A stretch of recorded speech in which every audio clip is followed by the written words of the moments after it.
For this next part of the course, we're going to be talking about the politics of the judiciary. We'll pay particular attention at the federal level to the U.S. Supreme Court. We'll talk a little bit about the lower federal courts, and then we'll conclude this section with a discussion about the Nevada Supreme Court. All right, let's get started.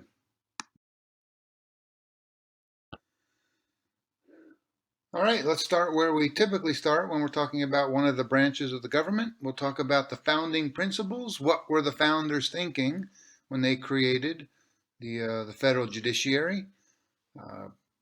Foremost among them, of course, the U.S. Supreme Court, along with some lower federal courts. What they were thinking was, number one, as Alexander Hamilton said quite aptly, the courts would be the least dangerous branch of government. They would be the least powerful. So again, Article 1, right, the powers of Congress, first among equals, the power of the president, Article 2, and then finally Article 3, the power of the courts, meant to be third in line here, least among equals, if you will. Designed in significant part to be a check on majority tyranny, right? We know that the founders were in some ways skeptical of democracy, skeptical about rule by the majority, so the court would be insulated from that and would act as a check and balance on it when needed, right? Nominated by the president with the advice and consent of the Senate, and this was a president elected by the Electoral College and a Senate elected by state legislatures. So designed in a variety of ways to be insulated from direct popular pressure. Also, right, terms for life to insulate them from popular pressure. Article 3 is a brief article. Article 1 is the longest of the first three articles. Article 2 is medium. Article 3 is the shortest of all. And really, there's not a lot in there about the boundaries of judicial power other than the statement that the court shall have the power to decide all cases arising under the U.S. Constitution. What did that mean exactly? A little uncertain, a certain amount of ambiguity there, typical of the Constitution in a variety of ways. This is one of them. The court seeks to clarify that in Marbury v. Madison, the godhead of all Supreme Court decisions. It was really the quinceanera for the U.S. Supreme Court. It was their coming out party. It's when they declare themselves to be a significant player. At the beginnings of the Republic, they really weren't much of a player. They were very, very marginal. So they become more center stage with Marbury v. Madison. The case is somewhat complicated. The essence of it was Chief Justice John Marshall declared in that case that they had the power of judicial review, the power to review acts of Congress. They could compare acts of Congress to the Constitution, and if the law was inconsistent with the Constitution, they could strike that law down. So that gave them a substantial power, the power to check the power of Congress. So that's really when they start to become a significant player in American politics. We should also note, in a case like that, right, it becomes very clear that the court is in some ways a policy-making body, that by striking down the policy of Congress, they were making a kind of policy themselves. When they uphold the policies of Congress, they are validating and strengthening those policies. When they strike down parts of a law, but not others, again, right, in a sense, they are making policy. So some say that they only decide cases, and I would say, yes, they decide cases, but in doing so, will often make a form of public policy.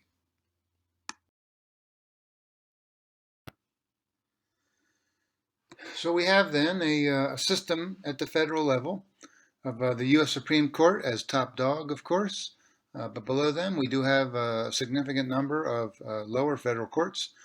We have, for example, 13 appellate circuit courts that are regionally based. And I might even say roughly 13, because you also have a variety of appellate courts that are specialized. Like I think there's a patent court that's federal, a few others, but basically 13 of great significance. For example, the Ninth Circuit Court of Appeals. That's the circuit court that governs California. I believe it includes Hawaii, the state of Washington. It includes Nevada, right? So these are typically regionally based circuit courts, 13 of those. And then below them, you have the roughly 100 federal trial courts. I believe we have one here in Las Vegas, I believe one up in Reno. So roughly, for all 50, take all 50 states into account, there are roughly 2 per state, something like that, depending on how big the state is. Okay, and what we might say about these lower federal courts is they do carry much of the load of the federal judiciary. They're obviously far more numerous than the U.S. Supreme Court. I think the U.S. Supreme Court takes about 70 or 80 cases a year, so a lot of those others are dealt with by the lower federal courts. We would take note of this. The Senate does provide advice and consent for presidential nominations to all of the federal courts, but that function varies as a matter of fact and politically from one level to the next.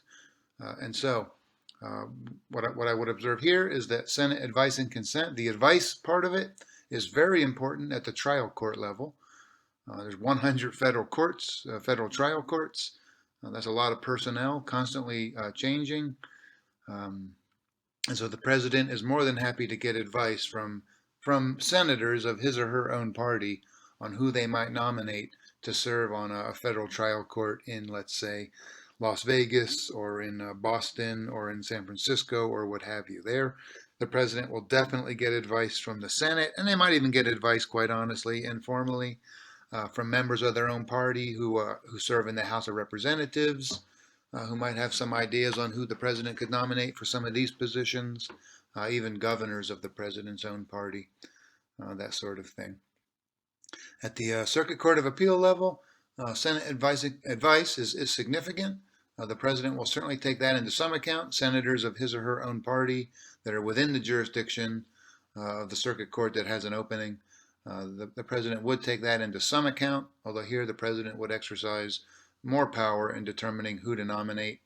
And of course, at the U.S. Supreme Court level, where the stakes are super high, the president will generally not take significant advice from senators of his or her own party. There the president figures, look, this is my prerogative. The stakes are super high. I'll nominate who I want to nominate. And then you can debate it in the Senate, and you can either provide your consent or not.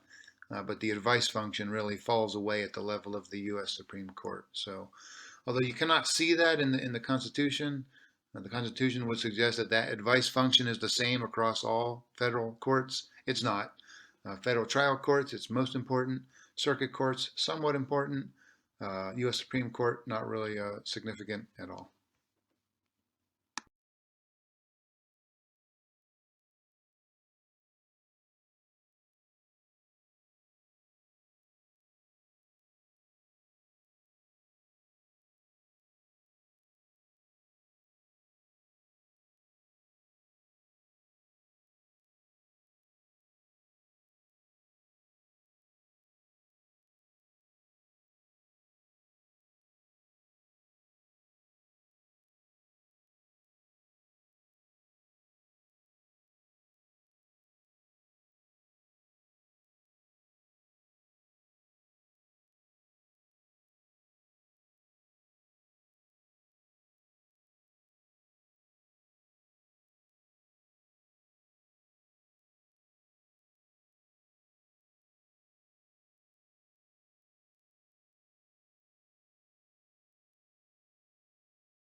So, presidential nominations to the Supreme Court. Let's talk about that for a bit, right? This is part of our system of checks and balances. The president nominates people to serve on the high court with the advice and consent of the U.S. Senate. The Senate's advice function here, quite honestly, is very limited. They're really just there to provide either consent or not consent, right?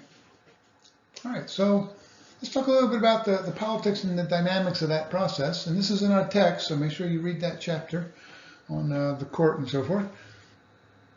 So we know then, right, that any president is going to take ideology and party into a great deal of account. That's to be expected.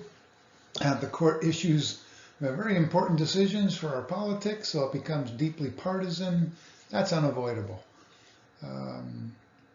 All right, so, and party and ideology, right, are a little different.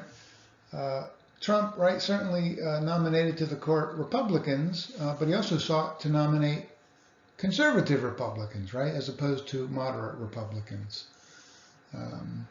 So party and ideology overlap quite a bit, but they're not quite the same thing. Demographics. Yeah, that's important, right? Initially, for a very long time, you essentially had to be white and male to get on the court. Today, the process has become more small d democratic. The court has become more diverse as our politics have become more diverse and our electorate has expanded to include all different communities. Yeah, right now we have, what is it? 1, 2, 3, is it three women on the bench, 6 men, 1 Latina, 1 black justice. That's all, relatively new developments here in America post the 1960s. What else do we want to say about that? Age. Age has become very important to presidents, right? Increasingly, presidents are drawn to nominate young people because the younger they are, right, the longer they might serve on the bench. So you see that with Trump's appointees on the bench. Justices Kavanaugh, Gorsuch, and Barrett, all quite young. The idea, right, is you extend your influence over the court for decades. Experience and competence and credentials, right? That also counts, of course. Although that being said, right, there's plenty of experienced and competent people out there with great credentials, lots to choose from. That's considered to be, right, pretty basic. Any president, right, to some degree has to think about who they can get through the Senate, right? Who can they get consent for? That was in some ways, right, Obama's dilemma in his final year in office was, who can I nominate to the court that can get through a Republican-controlled Senate? Turns out nothing could have been done to make that happen. But Obama did his best. He nominated someone who was pretty old and someone who was quite moderate. Right? He was hoping that might get Republicans on board. Nothing was going to get Republicans on board. So that didn't happen. But that's a good example of how a president might think about that strategically. Trump, right, didn't have any worries. Republicans controlled the Senate during his 4 years in office, so anybody he put up was going to get approved. So that dynamic is always shifting. Incidentally, there's pressure right now on Stephen Breyer, Democrat, to step down early in Biden's term, while Democrats still control the Senate, because they might not right after 2022. There's pressure on Breyer, who's quite old, to retire now so that Biden can nominate a fellow Democrat to replace him. The concern is, right, if you wait until 2023 or 2025, you might have a Republican-controlled Senate, and by 2025, right, maybe a Republican president. So and the idea is don't do a Ruth Bader Ginsburg, and I know this is harsh because she's legendary, right? Ruth Bader Ginsburg never retired, held on until she died, and then she died, right, while Trump was still president. Some say she should have retired during Obama's first term when Obama could have replaced her with a Democrat. What happens instead, right? She dies while Trump is president. Trump gets another seat on the court. Trump has got 3 seats on the court, which is crazy. 3 justices in 4 years, that's nuts. That's Mitch McConnell at work as Senate Majority Leader. Holding off on Merrick Garland, right? Not giving Obama Garland, giving that slot instead to Trump. And then Trump got 2 more opportunities. Kennedy retired and Ruth Bader Ginsburg died. That's disproportionate, but hey, them's the breaks. That's politics. There's a chance element there. Surprise justices. Sometimes presidents get surprised, right? They think they're putting somebody on the court who's conservative, and they turn out to be moderate or even liberal. That's always been the dynamic. Justices and judges tend to move to the left, never to the right that I can think of in history. So that's something that's bedeviled Republicans. Dwight Eisenhower, right, put both Earl Warren and William Brennan on the court. They both ended up being super liberal, and he was a moderate Republican who was pretty disappointed with that. H.W. Bush Sr., put David Souter on the court as a moderate Republican. He ended up being a liberal Democrat over time. And even today, you would say, it can still happen. Even though Republican presidents have gotten a lot more cautious about this and only nominating hardcore Republicans. W. Bush, right, put onto the bench John Roberts, Chief Justice John Roberts. And Roberts, it appears, is drifting a little bit to the left, probably in response to so many of his colleagues being Trumpers now. So I think he's a little put off by that and is moving a little bit towards the Democrats. But remember, right? That means that in a way you've got 5 hardcore Republicans, 3 Democrats, and 1 moderate Republican who sometimes joins the Democrats. That still makes it very hard for the Democrats on the court, right, to get many wins because there's 6 Republicans. So even if Roberts defects from time to time, it's going to be hard to get too many wins. Although even then, right, at times Gorsuch and Kavanaugh have defected, mostly Gorsuch, to join the Democrats. But no question right now, it's a very conservative court, very Republican. Trump had a disproportionate impact on the makeup of the court. Them's the breaks for Democrats. Oh well, it's the way the cookie crumbles. And yeah, it's a harsh court environment right now for Democrats, no question. Okay, so you see the listing of names there. I list the 6 Republicans and then the 3 Democrats. There has been some talk of expanding the court's number to 11 from 9. Definitely legal, right? There's no fixed number. The Constitution leaves it up to Congress. It used to be 5, then it was 7, and now it's 9. Been 9 for a very long time. Democrats could make it 11 if they had 50 votes in the Senate. I don't think they do. I don't think those conservative Democrats will go along with that. That appears to be the case right now. So that's a fantasy for the Democrats. Not unreasonable in my view, but it's a fantasy. Not going to happen. Because the idea is, right, expand it to 11, give Biden 2 picks on the court, and then Republicans still would control the court. It would just be a little more evenly divided. 6 Republicans, 5 Democrats. That's not going to happen, but it's fun to think about. And then that pressure on Breyer to step down sooner rather than later. He should. I don't know that he will. I hope that he does myself, but who knows? That's up to him. All right. So these are some of the politics and some of the dynamics and some of the considerations by any president when they're thinking about how to shape the court in their preferred direction. Yeah. And then right, the court, of course, right, justices serve for life, unless they decide to step down. Most don't, but some do.